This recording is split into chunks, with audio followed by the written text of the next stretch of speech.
السلام علیکم ورحمۃ اللہ وبرکاتہ۔ ہم 3 بہنیں اور ہمارا ایک ہی بھائی تھا۔ سب سے بڑی باجی سمینہ تھی، اس سے چھوٹی میں تھی، اس سے چھوٹی پھر ایک بہن تھی اور سب سے چھوٹا اور لاڈلا ہمارا بھائی تھا۔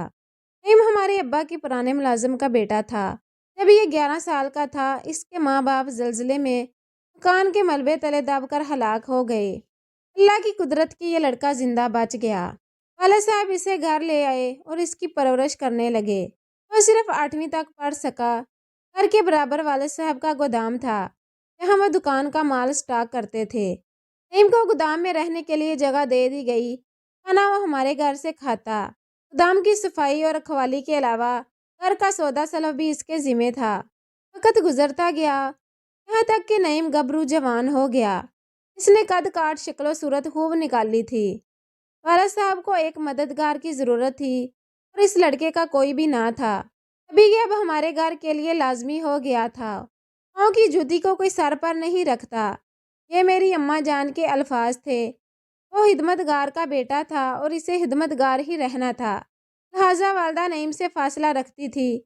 کہتی تھی میرے گھر میں بچیاں ہیں اور غیر لڑکے کو دہلیز سے باہر ہی کھڑا رکھوں گی، اسے گھر کے اندر آنے کی اجازت دینا غلط ہوگا۔ والد صاحب کو تاکید کر دی کہ اب اندر نہیں آئے گا، جوان ہو گیا ہے، جو کام ہوگا اس کو باہر سے ہی بتا دیں گے اور کھانا بھی ڈیوٹی میں رکھ دیں گے، اٹھا لے گا اور برتن واپس ڈیوٹی میں دھر کر دستک دے گا تو ہم خود بعد میں اٹھا لیں گے۔ والد صاحب نعیم سے پیار کرتے تھے، لیکن والدہ کی پسند و ناپسند کو بھی تو مد نظر رکھنا ضروری تھا۔ بس جیسا اماں نے کہا ویسا ہی کیا۔ تاہم کبھی کبھار ہم کو اس لڑکے کی ضرورت پڑ جاتی تھی، جب کبھی بھاری سامان ادھر سے ادھر کرنا ہوتا، چھت کے جالے صاف کرانے ہوتے یا پھر کوئی سوئچ وغیرہ درست کرانا پڑتا، امی نعیم کو گھر کے اندر بلا لیتی، لیکن باجی کو منع کرتی کہ تم نے اس لڑکے کے ساتھ زیادہ بات نہیں کرنی۔ باجی بھی بہت تیز تھی، امی کی نظر چکتی تو نعیم سے باتیں کرنے لگتی۔ وہ ماں کی بات نہ مانتی، ماں کو غصہ آ جاتا اور وہ اکیلے میں سمجھاتی کہ لڑکوں سے زیادہ بات نہیں کرتے، تم اس سے پردہ کیا کرو۔ باجی سمینہ ان دنوں FA میں تھی۔ امی جان بیمار ہو گئی اور یہ بیماری جان لیوا ثابت ہوئی۔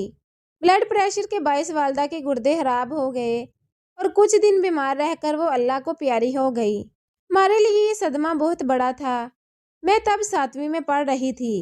امی کی کمی باجی کی باہوں میں خود کو چھپا کر پوری کرنے کی کوشش کرتی۔ وہ بھی سمجھدار تھی، مجھ کو بہت پیار کرتی، یوں بڑی بہن کے شانے سے لگ کر غم آدھا رہ جاتا تھا۔ FA کے پیپرز دینے کے بعد میری یہ بہن گڑ بیٹھ گئی۔ چھوٹے بہن بھائی سنبھالنے کی خاطر قربانی دی تو ہم بھی اپنی بہن پر فخر کرنے لگے اور ان کو بڑا سمجھنے لگے۔ وہ کھانا پکاتی، ہمارے کپڑے دھو کر استری کرتی اور ہم کو تیار کر کے اسکول بھیجتی، اپنے والد کی بھی خدمت کرتی۔ لگتا تھا کہ ماں کی کمی باجی کے پیار نے پور کر دی ہے، ورنہ تو شاید ہم کو والدہ کی محرومی ختم کر دیتی۔ 8ویں میں ہوش سنبھال لیا تو اپنی اس محسن بہن کو کسی اور ہی کھیل میں الجھا ہوا پایا۔ والد صبح کام پر چلے جاتے اور رات گئے لوٹتے۔ میں اور آسیہ اسکول چلی جاتی، ہمارا بھائی بھی پڑھنے چلا جاتا۔ گھر پر باجی اکیلی ہوتی تو وہ چھت سے گودام میں جھانک کر نعیم کو آواز لگا کر گھر کے اندر بلا لیتی، کسی کام کے بہانے سے، اور پھر تنہائی کی ان ملاقاتوں نے ایک نئے رنگ کا روپ لے لیا۔ اتفاقاً کبھی میں اور آسیہ اسکول سے جلد آ جاتے اور کبھی رفیع بھائی، تو نعیم کو ہم گھر کے اندر بیٹھا پاتے۔ شروع میں دھیان نہ گیا، آہستہ آہستہ میرے دل میں عجیب وسوسے سر اٹھانے لگے کہ یہ روز کیوں گھر میں ہوتا ہے، جبکہ امی ہمیشہ باجی کو منع کرتی تھی کہ اس کے سامنے نہ جایا کرو، اس کے ساتھ زیادہ بات نہ کیا کرو۔ نعیم کا اس طرح ہر وقت موجود رہنا ہم کو ناگوار گزرنے لگا۔ جب ہم نہ سمجھتے کسی بات کا خیال نہ لاتے تھے، جیسے جیسے عقل آ گئی، نعیم کو باجی کے ساتھ بے تکلفی سے گفتگو کرتا پا کر دم گھٹتا ہوا محسوس ہونے لگا۔ ہم جانتے تھے کہ وہ رشتہ دار نہیں ہے، ہمارا ملازم ہے۔ کبھی امی ابو نے اسے ہم لوگوں کے درمیان گلنے ملنے نہ دیا تھا، اس کی حیثیت ہمیشہ نوکر کی ہی رہی تھی۔ بھائی ہم دونوں بہنوں سے چھوٹا تھا، میں ہی بڑی تھی، تبھی زیادہ صدمہ مجھی کو ہوا۔ ابا کی وجہ سے چپ تھی کہ ان کو دکھ نہ پہنچ جائے، لیکن باجی کی حرکتیں دیکھ کر دل جل کے خاک ہوا جاتا تھا۔ پہلے باجی ہمارا بہت خیال رکھتی تھی، لیکن اب نعیم کی خاطر ہم کو بری طرح نظر انداز کرنے لگی تھی۔ جب وہ ہوتا ہو بھی اس کی خاطر توازیہ کرتی، اچھا کھانے کو دیتی اور ہم کو ڈانٹتی ڈبڑتی کہ ٹھہر جاؤ، بھوک سے مرے تو نہیں جا رہے۔ وہ نعیم کو خوب کھانے کو دیتی اور ہم بیٹھے منہ دیکھتے رہتے۔ باجی کے اسی رویے نے ہم تینوں کو ان کے خلاف کر دیا۔ جب میں 9ویں میں تھی، زیادہ الجھاؤ میں رہنے لگی اور ایک روز جرأت کر کے بہن کو جتلا بھی دیا، باجی دیکھو تم جو کر رہی ہو ٹھیک نہیں ہے، باز آ جاؤ ورنہ ابا سے کہہ دوں گی۔ اس نوکر ذات کو تم گھر میں مت بٹھایا کرو اور عمدہ کھانے بھی پیش نہ کیا کرو، ورنہ یہ اپنی اوقات سے باہر آ جائے گا تو ہم سب کے لیے مصیبت بن جائے گا۔ باجی نے اس دن مجھے بہت ڈانٹا کہ افسوس ہے تمہاری سوچ پر، پڑھ لکھ کر جاہل رہ گئی ہو۔ کیا ہمارا مذہب اس بات کا درس نہیں دیتا کہ امیر غریب سب ہی انسان برابر ہوتے ہیں؟ اور تم مجھے غرور سکھا رہی ہو۔ نعیم نوکر ہے تو کیا ہوا ہے تو ہماری طرح کا انسان ہی، اتنی حقارت اچھی نہیں۔ میں حقارت نہیں کر رہی باجی، بلکہ آپ کو احتیاط سے کام لینے کا کہہ رہی ہوں۔ ابا کی لا علمی میں کیوں اس غیر آدمی کو گھر کے اندر بٹھاتی ہو، جبکہ اماں بھی فاصلہ رکھتی تھی اور اس کو گھر کے اندر نہیں آنے دیتی تھی؟ اپنا نہیں تو اپنی بہنوں کا خیال کر لو۔ یقیناً جب ابا کو اس بات کا علم ہوگا وہ بہت ناراض ہوں گے اور کبھی نہ کبھی تو ان کو علم ہو ہی جائے گا۔ باجی پر میری باتوں کا کوئی اثر نہ ہوا۔ ہم تو یوں بھی مجبور تھے کہ چھوٹے تھے، ہم کو اور گھر کو وہی سنبھالتی تھی، لیکن اب جب کہ میں اچھا برا سمجھنے لگی تھی تو کیسے چپ رہتی؟ میں نے بھی کہہ دیا کہ اگر باز نہ آئی تو سب کچھ ابا سے کہہ دوں گی، پھر تم کو مارے یا گھر سے نکال دے، میں نہیں ذمہ دار۔ لیکن اب مجھ سے اور زیادہ کچھ برداشت نہ ہوگا۔ جب دیکھا کہ میرے تیور کڑے ہیں، آپے سے باہر ہو گئی، جوتا اٹھا کر مارنے لگی۔ اس پر میرے دل میں تو جیسے آگ بھڑک اٹھی۔ پہلے تو میں ان کو محض ڈرا رہی تھی، اب قسم کھائی کہ جو ہوا سو ہوا، ابا سے ضرور ان کی شکایت کروں گی۔ شام کو ابا آئے تو میرا منہ سوجا ہوا تھا، آنکھیں سرخ ہو رہی تھی۔ انہوں نے پیار سے پوچھا، ہماری بیٹی کو کیا ہوا ہے، کیوں آنکھیں سوجی ہیں؟ میں تو بس پھٹ پڑی اور جذبات میں آ کر ابا کو بتا دیا کہ باجی روز نعیم کو بلا کر بٹھا لیتی ہیں، اسے کچن میں بٹھا کر گرم گرم کھانے پیش کرتی ہیں۔ ہم تو اسکول ہوتے ہیں، جب آتے ہیں یہ موجود ہوتا ہے۔ یہی بات مجھے اچھی نہیں لگتی۔ اب نعیم جائے گا یا پھر میں اس گھر میں نہیں رہوں گی۔ کہنے کو تو یہ سب کہہ گئی، لیکن ابا کی طرف نہ دیکھا کہ وہ تو بس حیران ہی رہ گئے تھے۔ اسی وقت گھر سے نکل کر گودام کی طرف گئے اور نعیم سے کہا کہ 1 منٹ میں یہاں سے دفع ہو جاؤ اور پھر کبھی اپنی شکل مجھے مت دکھانا۔ جس تھالی میں کھاتے ہو اسی میں چھید کرتے ہو۔ نہ جانے کیسے انہوں نے خود پر قابو پایا جو نعیم کو جانے دیا، ورنہ اتنے غصے میں تھے کہ خود میں ڈر گئی تھی کہیں اس کا خون ہی نہ کر دے۔ نعیم اس وقت چلا گیا، خدا جانے کہاں۔ میں اب پچھتائی کہ جلد بازی میں ابا کو بتا کر باجی کی بے قدری کرا دی ہے۔ جیسی بھی تھی ہم کو تو محبت دے رہی تھی، دیکھ بھال اور ہمارے سارے کام کرتی تھی۔ حلیم ہماری خاطر چھوڑی، اتنی قربانی دی تاکہ ابا کہیں دوسری شادی کر کے سوتیلی ماں نہ لا بٹھائیں۔ اب برے دنوں نے مجھے گھیرا، ابا کا بس نہ چلتا تھا کہ باجی کو کنویں میں دھکا دے دیتے۔ اب وہ اٹھتے بیٹھتے مجھے کوستی کہ کم بخت بہن ہے کہ ڈائن، مجھ سے میرے باپ کی شفقت اور محبت چھین لی ہے۔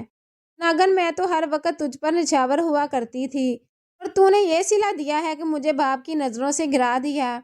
نعیم سے باتیں ہی کرتی تھی نا، کبھی کوئی غلط حرکت کرتے تو نہیں دیکھا تھا، پھر اتنی سی بات کو بڑھا چڑھا کر کیوں ابا سے کہہ دیا؟ میں بھی انسان ہوں، کہیں آتی جاتی نہیں، ہر وقت تم لوگوں کی خدمت کرتی رہتی ہوں۔ تنہائی سے تنگ آ کر نعیم سے 2 4 باتیں کرنا کیا اتنا بڑا گناہ تھا کہ تو نے اس بیچارے یتیم سے رہنے کا ٹھکانہ بھی چھین لیا؟ اب نہ جانے وہ کہاں مارا مارا پھرتا ہوگا۔ بہت گناہ ہوگا سبیحہ، دیکھ لینا تجھے، تیرا بھی حال برا ہوگا اور تو بھی ایسے در بدر ہوگی کہ اس کی بد دعا عمر بھر تیرا پیچھا کرے گی۔ یہ ظلم بہت مہنگا پڑے گا جو تو نے اس کے ساتھ کیا ہے۔ جیسے جیسے وہ مجھے باتیں کرتی میں پریشان ہو جاتی۔ نعیم تو پھر کبھی لوٹ کر نہ آیا اور نہ اس کا کچھ اتا پتا رہا۔ میں نے روتے پیٹتے BA کر لیا، ابھی ایک اچھا رشتہ آ گیا، ابا نے جلدی جلدی میری شادی کر دی۔ باجی بیچاری ابھی تک قربانی کا بکرا بنی ہوئی تھی۔ کہ ایک چھوٹی بہن اور بھائی باقی تھے جن کی دیکھ بھال انہیں کرنی تھی۔ کچھ رشتہ داروں نے میرے والد کو صلاح دی کہ اب تم دوسری شادی کر لو، ہاں کہ گھر سنبھالنے والی آ جائے اور پھر تم سمینہ کی شادی کر دینا۔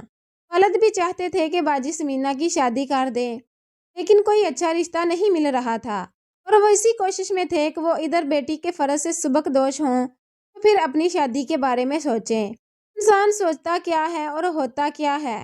صبح کو کسی نے باجی کے لیے رشتہ بتایا اور وہ جس روز لڑکا دیکھنے لاہور جا رہے تھے توکی کے قریب ان کا ایکسیڈنٹ ہو گیا اور وہ جانبر نہ ہو سکے اور ہم کو تقدیر نے ایک اور زخم لگا دیا۔ میں تو اپنے گھر میں خوش اور آباد تھی، لیکن اب بڑا مسئلہ میری باجی سمینہ، چھوٹی بہن اور بھائی کا تھا جو اکیلے نہ رہ سکتے تھے۔ عدنان بہت اچھے انسان تھے، وہ مجھے بے حد چاہتے تھے۔ جب میں نے ان سے اپنے بہن بھائیوں کی مجبوری بتائی، بولے کہ ان سب کو یہاں لے آؤ اور اپنے پاس رکھ لو۔ میں نے کہا کہ ایسا درست نہ ہوگا، میرے والد صاحب کا ذاتی مکان ہے، وہ اسی میں رہتے اچھے لگتے ہیں، مکان کو تالا لگ جائے گا اور لوگ بھی آپ کو یہی کہیں گے کہ بیوی کے رشتہ دار پال رہے ہو، بہتر یہ ہے کہ ہم ہی کچھ عرصہ ان کے پاس جا کر رہ لیتے ہیں جب تک کوئی ایسا رشتہ باجی کے لیے مل نہیں جاتا کہ جس کو گردماد بننے کی شرط قبول ہو۔ عدنان نے میری بات مان لی اور ہم اپنے گھر سے والد صاحب کے گھر منتقل ہو گئے۔ والد صاحب نے کافی رقم باجی اور رفیع کے نام کرائی ہوئی تھی، لہٰذا انہیں خرچے کی تنگی تو نہ تھی، لیکن تحفظ ضرور چاہیے تھا۔ باجی میرے اور عدنان کے ساتھ رہنے پر خوش تھی کہ اب ان کو ڈر نہ لگتا تھا اور بہت سے مسائل سے بچ گئے تھے۔ عدنان ہر طرح سے میرے بھائی اور بہنوں کا خیال رکھ رہے تھے۔ میں البتہ والد کے گھر آ کر کچھ بے آرام ضرور ہوئی تھی، کیونکہ میرا اپنا گھر آرام دہ تھا جہاں نوکر چاکر سبھی سہولیات میسر تھی۔ عدنان کی مجھ سے محبت دیکھ کر ہر کوئی مجھ پر رشک کرتا تھا۔ باجی کی قسمت کے باجی کے لیے ابھی تک کوئی موزوں رشتہ نہ ملا، لیکن چھوٹی بہن نے FA کر لیا تو اس کی شادی عدنان نے اپنی بہن کے بیٹے سے کرا دی۔ رفیع نے بھی 8ویں پاس کر لی اور اس کا سلیکشن آرمی کی اکیڈمی میں ہو گیا اور وہ جیلم چلا گیا۔ اب گھر میں باجی اور میں اور عدنان رہ گئے۔ میں نے باجی سے اصرار کیا کہ اب آپ ہمارے گھر چل کر رہو، ہم بہت دن آپ کے پاس رہ لیے۔ میرا ایک یہ بھی مقصد تھا کہ وہ میرے محل نما گھر میں رہیں گی تو میرے خاوند کے سٹیٹس کے مطابق ان کے لیے کوئی اچھا رشتہ آ جائے گا۔ والد صاحب کا گھر تو ایک متوسط طبقے کے رہائشی علاقے میں بنا ہوا تھا اور ان کی وفات کے بعد ان کا حوالہ بھی نہ رہا تھا۔ رشتوں میں لوگ ایسی باتوں کو بھی تو مد نظر رکھتے ہیں۔ باجی میرے گھر ہمارے ساتھ رہنے لگی۔ ہمارے ساتھ رہتے ہوئے یہاں ان کو احساس ہوا کہ مجھے تو دنیا کی دولت مل گئی ہے۔ شوہر کے پیار کا خزانہ، عدنان کی محبت میرے لیے بڑا سرمایہ تھا جس سے میرا گھر رشک جنت تھا۔ وہ دل ہی دل میں کرنے اور مجھ سے حسد کرنے لگی۔ کاریں، بنگلہ، زر زیور سبھی کچھ تو میرے پاس تھا۔ میں شہزادیوں کی طرح رہنے لگی۔ نوکر چاکر میرے آگے پیچھے ہاتھ جوڑے رہتے تھے۔ خدا تعالیٰ نے مجھے 2 بیٹیوں سے بھی نواز دیا، لیکن میری بہن کے نصیب کے پھول نہ کھلے۔ کئی بار رشتے کی کوشش ہوئی، لیکن بات بنتی اور پھر ٹوٹ جاتی۔ اللہ جانے کیا وجہ تھی۔ حالانکہ میں اور عدنان خلوص دل سے چاہتے تھے کہ باجی سمینہ اب اپنے گھر کی ہو جائیں۔ ان کی شادی کی عمر نکلی جا رہی تھی۔ وہی ہوا جس کا ڈر تھا۔ بہت کوششوں کے باوجود ان کا رشتہ نہ ہو سکا اور ان کی شادی کی عمر نکل گئی۔ میں تو خوش اور مطمئن اپنے بچوں کی چہکاروں میں گم تھی، لیکن مجھ سے کئی برس بڑی بہن تنہائی کی آگ میں جھلس رہی تھی۔ مجھے محسوس ہونے لگا کہ جب میں عدنان کے قریب ہوتی ہوں اور ہم پیار محبت سے بات کرتے ہیں، باجی کھو سی جاتی ہے۔ اب تو اکثر وہ ہم کو ہنستے بولتے دیکھ کر ٹھنڈی آہ بھرتی تھی اور ان کے چہرے کا رنگ ہی بدل جاتا تھا۔ تبھی مجھے باجی کی اور زیادہ فکر لگی اور میں نے ان کو خوش دیکھنے کی خاطر عدنان سے کہا کہ آپ بچوں اور باجی کو لے کر سیر کو چلے جایا کریں۔ تیسرے بچے کی آمد تھی، اس وجہ سے میری طبیعت خراب رہتی تھی اور گھر سے باہر نکلنا میرے لیے مشکل ہو رہا تھا۔ گرمیوں کی چھٹیاں تھی۔ میں نے عدنان کو مجبور کیا کہ بچوں کو مری کی سیر کرا لائیں۔ میں نہیں جا سکتی، باجی کو لے جائیں۔ انہوں نے بہت کہا کہ تمہارے بغیر سیر کا کیا مزہ آئے گا۔ میں نہ مانی۔ دراصل تو میں باجی کو خوش دیکھنا چاہتی تھی۔ کیونکہ ان دنوں وہ بہت بجھی اور اداس رہتی تھی۔ بس اسی دن سے میری خوشیوں نے مجھ سے منہ موڑ لیا اور میری بربادی کا آغاز ہوا۔